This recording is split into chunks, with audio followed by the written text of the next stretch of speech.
الف لام میم، اہل روم مغلوب ہو گئے نزدیک کے ملک میں، اور وہ مغلوب ہونے کے بعد عنقریب غالب آ جائیں گے چند ہی سال میں۔ پہلے بھی اور بعد میں بھی اللہ ہی کا حکم ہے، اور اس روز مومن خوش ہو جائیں گے، یعنی اللہ کی مدد سے وہ جسے چاہتا ہے مدد دیتا ہے، اور وہی تو غالب ہے، بڑا مہربان ہے۔ یہ اللہ کا وعدہ ہے، اللہ اپنے وعدے کے خلاف نہیں کرتا، لیکن اکثر لوگ نہیں جانتے۔ یہ لوگ دنیا کی ظاہری زندگی کو جانتے ہیں اور آخرت کی طرف سے غافل ہیں۔ کیا انہوں نے اپنے دل میں غور نہیں کیا کہ اللہ نے آسمانوں اور زمین کو اور جو کچھ ان دونوں کے درمیان ہے ان کو حکمت سے اور ایک وقت مقرر تک کے لیے پیدا کیا ہے؟ اور بہت سے لوگ اپنے پروردگار سے ملنے کے منکر ہیں۔ کیا ان لوگوں نے ملک میں سیر نہیں کی؟ سیر کرتے تو دیکھ لیتے کہ جو لوگ ان سے پہلے تھے ان کا انجام کیسا ہوا۔ وہ ان سے زور و قوت میں کہیں زیادہ تھے، اور انہوں نے زمین کو جوتا اور اس کو اس سے زیادہ آباد کیا تھا جو انہوں نے آباد کیا، اور ان کے پاس ان کے پیغمبر نشانیاں لے کر آتے رہے۔ تو اللہ ایسا نہ تھا کہ ان پر ظلم کرتا، بلکہ وہی اپنے آپ پر ظلم کرتے تھے۔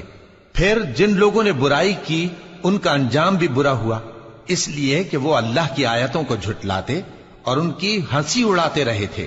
اللہ ہی خلقت کو پہلی بار پیدا کرتا ہے، پھر وہی اس کو دوبارہ پیدا کرے گا، پھر تم اسی کی طرف لوٹ کر جاؤ گے۔ اور جس دن قیامت برپا ہوگی گناہگار نا امید ہو جائیں گے، اور ان کے بنائے ہوئے شریکوں میں سے کوئی ان کا سفارشی نہ ہوگا، اور وہ اپنے شریکوں سے منکر ہو جائیں گے۔ اور جس دن قیامت برپا ہوگی اس روز وہ الگ الگ فرقے ہو جائیں گے۔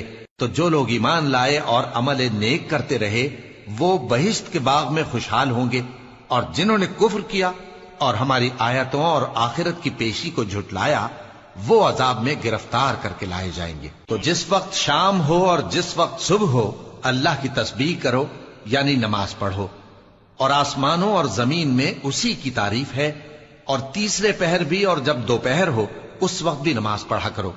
وہی زندہ کو مردے سے نکالتا ہے اور وہی مردے کو زندہ سے نکالتا ہے، اور وہی زمین کو اس کے مرنے کے بعد زندہ کرتا ہے، اور اسی طرح تم دوبارہ زمین میں سے نکالے جاؤ گے۔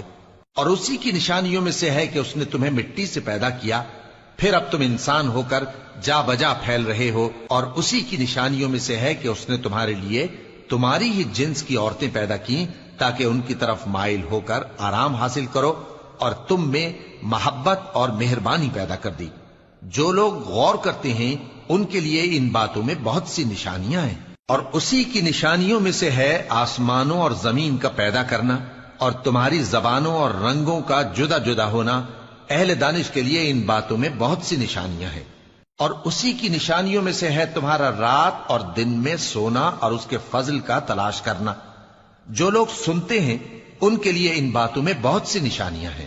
اور اسی کی نشانیوں میں سے ہے کہ وہ تم کو خوف اور امید دلانے کے لیے